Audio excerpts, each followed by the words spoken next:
What if your job was slowly breaking your brain? Not in a dead eyes staring at a spreadsheet kind of way, but really breaking it. And what if your boss knew and was lying about it? A decade ago, the New England Patriots star player Aaron Hernandez was sentenced to life in prison without parole for killing his fiance's sister's boyfriend. 2 years later, just days after being acquitted on additional double homicide charges, Hernandez took his own life in his jail cell. A post-mortem study of his brain revealed that Hernandez was suffering from CTE. That's a progressive brain disease linked to repeated trauma to the head and can cause things like memory loss, mood disturbances, suicidal thoughts, trouble sleeping, and erratic and sometimes violent behavior. Eventually, it leads to dementia, Alzheimer's, and ALS. But Hernandez didn't have a garden variety or even just a bad case of CTE brain damage. His was the most severe case that researchers have ever seen in someone his age, more akin to what they might find in a 60-year-old player. The Hernandez story is very disturbing, but it's not exactly an anomaly. Months after his death, those same researchers published a shocking study. After studying the brains of 111 deceased NFL players, they found CTE present in 99% of them. If 99% of bowlers, knitters, or even circus clowns were to be experiencing major irreversible bodily harm, much less to their brains, we would probably expect bowling, knitting, and circus clowns to fall out of public favor. But this past February, the biggest night in American sports attracted 128 million viewers, making it the most popular Super Bowl in history. How do our own brains handle the cognitive dissonance of the fact that our most classic American pastime is literally destroying the brains of our entertainers? I won't profess to be much of a sports girly outside of playing fantasy football, so I just don't have the stake in politics surrounding American football that some of you do. But I can tell you this: the NFL's deceptive campaign to convince us that football isn't destroying bodies and the lives of its players is almost historically unprecedented. Almost. But the fact that it's been so successful reveals some pretty damning things about American society.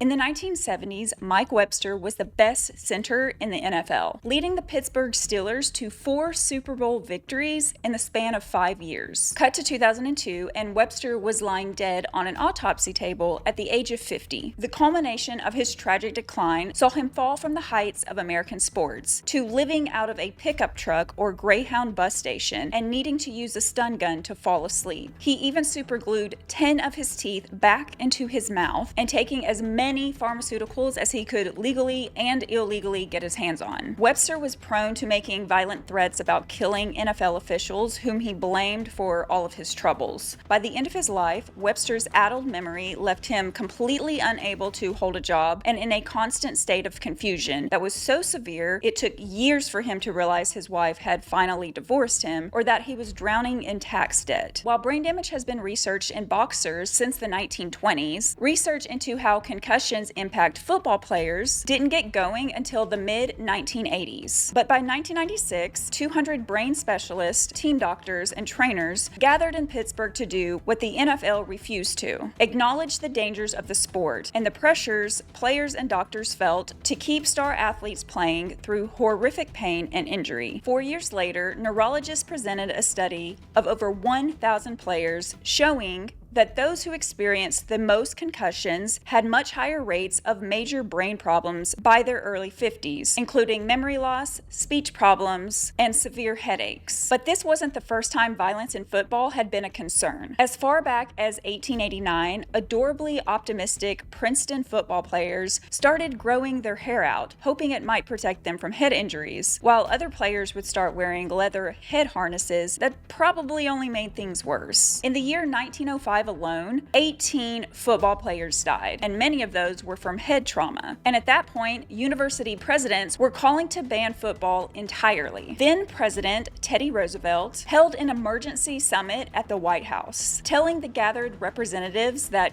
quote, Football is on trial. Adjustments were officially made to the game, like legalizing the forward pass. From there, we flash forward to 2002. Forensic pathologist Bennett Omalu is investigating Webster's brain when he notices strange tangles of tau protein, which are known to be the result of head trauma. Though typically seen in the hippocampus of the brains of people with Alzheimer's disease, the patterns in Webster's brain seemed haphazard and random. It was a jaw-dropping discovery, as evidenced by the reactions of every additional opinion that Omalu sought out. One internationally renowned Alzheimer's researcher said, quote, "This will change everything forever." The funny thing is, it didn't, despite Omalu's best efforts. Now, Omalu wasn't out here trying to kill football. He really just wanted to make it safer. He naively thought the NFL would actually be grateful to him. And years later, he said, "I thought they were going to call me and embrace me and say, 'Motherfucker, you're such a hero.'" What the NFL did instead is one of the most important and calculated cover-ups in the history of American industry.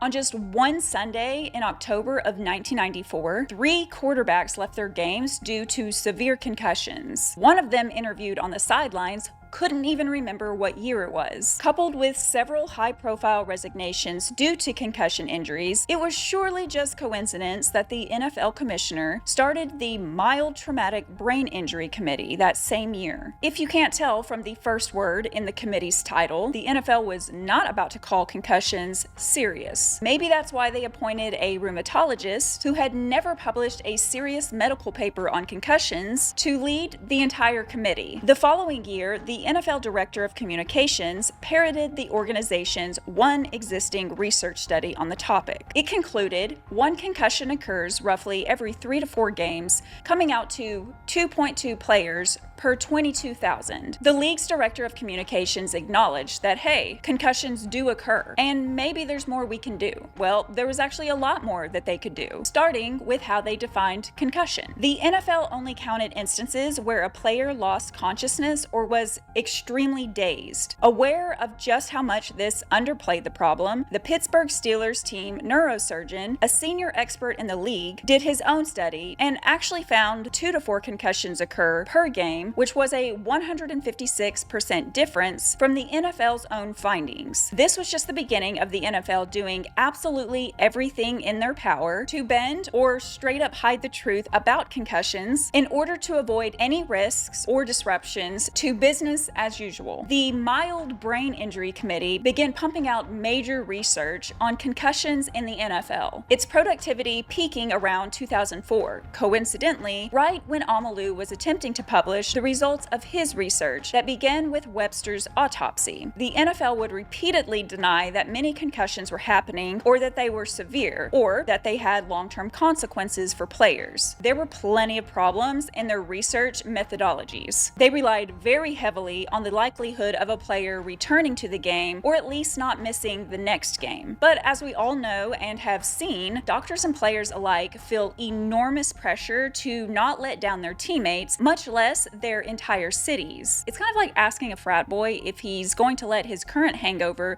keep him from partying tomorrow night. The NFL was de facto trying to undercount. Much later, in 2016, the New York Times published a bombshell report that the MBTI also explicitly excluded over 100 concussions from one of its biggest long-term studies, amounting to nearly 10% of the concussions that actually were documented. They were cherry-picking their already super shitty data. The league also tried to discredit researchers like Omalu, whose findings didn't suit their messaging, attempting to muscle him out of the field and even pushing to get his seminal paper retracted. All the while, the NFL denied a link between football and CTE, an argument they themselves couldn't have believed. In 1999, the hand-picked neurologist for the NFL's retirement board had what he called an easy case to decide whether or not to grant disability benefits to Webster, who by this point had so much brain damage he could not hold a job. On the neurologist's recommendations, the board granted Webster total and permanent disability benefits due to the very same brain injuries they said didn't and couldn't exist. Here's a fun little douche nugget cherry on top. The board eventually decided that Webster's disability was only formed after he left the league, meaning they only had to pay him $40,000 worth of benefits per year that he played football, as opposed to the hundreds of thousands of dollars that he was eligible for had they admitted what they very likely knew to be true. By 2012, the largest study of 68 brains showed that an 80% rate of CTE was present in football players. By this point, there were at least 2 documented cases of football players who had taken their own lives. But what's even more chilling is that both of them chose to shoot themselves in the chest rather than the head so they could preserve their brains for further study on CTE. That same year, the NFL donated tens of millions of dollars to the National Institute of Health for more research on concussions, which of course most people saw as progress. They really cared. Of course, it would later be determined by a congressional committee that, quote, the NFL attempted to use its unrestricted gift as leverage to steer funding, funneling it away from critics and towards doctors they knew would find favorable results.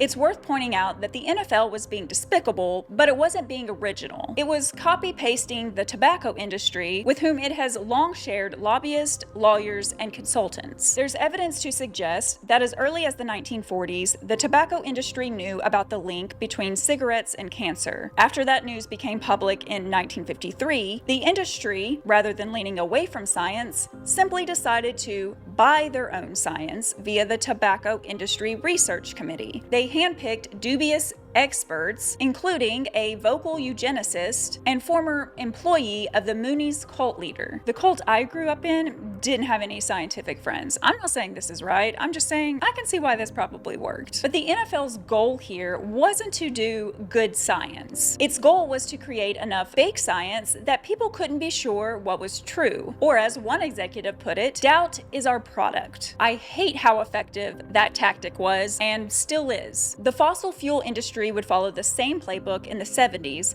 hiring scientists to try to cast doubt on global warming. To their dismay, their own scientists found that we were 100% setting the world on fire, information that the fossil fuel industry sat on for literal decades. Like the tobacco industry, it handpicked experts to conduct heavily flawed studies, including one that supposedly found only 17% of climate research believed in global warming. It's almost hilariously inaccurate, but unfortunately that data was parroted for decades. And when fudging science just wasn't enough, the tobacco industry set a new precedent, making misleading, superficial changes to its product, like introducing low-tar cigarettes. They were listening, they cared, and they were willing to make changes that did not meaningfully reduce the health risk to smokers. Following a similar playbook in 2002, the NFL would begin making changes to its game, like banning helmet-to-helmet hitting. Some of this was helpful, but much of it was not. Like when the NFL promoted its top supplier's newfangled helmet, which it falsely purported would reduce rates of concussions. Ahead of the 2024 season, the NFL started allowing players to wear additional safety caps for added protection, but concussions continued, and the ramifications continued to plague the league's players. In 2013, the NFL was settling a lawsuit over its concealing of concussions and agreed to pay $765 million to 18,000 retired players. The NFL would officially acknowledge the link between football and CTE in 2016. Soon after, another Boston University study found that just 3 years of playing tackle football more than doubles your risk of ending up with CTE. Now, big tobacco didn't change cigarettes all that much, but football looks a lot different now than it did in 1994. Still, experts keep finding that these changes haven't been nearly enough. According to a recent survey, 1/3 of NFL players believe that they have CTE, and about 11% of them suffer from suicidal ideation. Unfortunately for them, and fortunately for the NFL, scientists won't know for sure if they're right lied about that until after they're dead. The impossibility of diagnosing CTE while the player is still alive isn't the NFL's doing, but it certainly has made their job a lot easier. So now we know how the NFL has made the Super Bowl look like a chill hang, despite the fact that many of the men on the field are actively suffering from brain damage. But why are we so quick to get on board with it? When Teddy Roosevelt called to make football safer, he wasn't being an enemy of the game. He was trying to save it from extinction. He viewed football as an integral part of modern masculinity. In 1961, Robert Kennedy said much of the same thing, arguing that, quote, "Except for war, there is nothing in American life, nothing, which trains a boy better for life than football." Really? In post-World War II America, soldiers returned to a feminized workforce, and the rise of white-collar jobs had many Americans worried that American men were becoming weak or effeminate. Historian Robert Goodmestead says, "These anxieties created fertile soil for the growth of football, which became a way to affirm masculinity and fight the supposed muscle gap. If you didn't embrace football, you might be suspected of deviant behavior like homosexuality or communism." Oh no, heaven forbid. So is football really a replacement for a countrywide mobilization of war, and are players actually being treated like soldiers fighting in a trench? Comments made by rookie safety Jamal Adams in 2017 make a pretty good case. In a press conference, while sitting right next to the most hated man in football, the NFL's own commissioner, Roger Goodell, he said, "If I had a perfect place to die, I would die on the field. I would be at peace." Sociologists Eric Anderson and Edward M. Kean elaborate. Players are convinced to position their own bodies as an expendable weapon of athletic war. The overarching pain principle tells them, and us, that their endurance of pain is proof of their morality and character. We see this in many of the concussed players who rush back onto the field, despite a myriad of scientists and doctors saying they really should take a minute. And we see this in the years-long success of the NFL's research promoting the idea that football players are somehow superhuman beings, exempt from the pain and damage that normal human beings experience if they're bashed over and over in the head. If you still don't believe that we see American football as a last real vestige of American masculinity, consider why so many people get so freaking upset when the world's most popular girlfriend shows up to her boyfriend's game. Of course, the NFL was never lying about CTE in order to preserve American masculinity. It, of course, comes down to money, and they have so much money at stake. This is most obviously demonstrated in the record-breaking $20.24 billion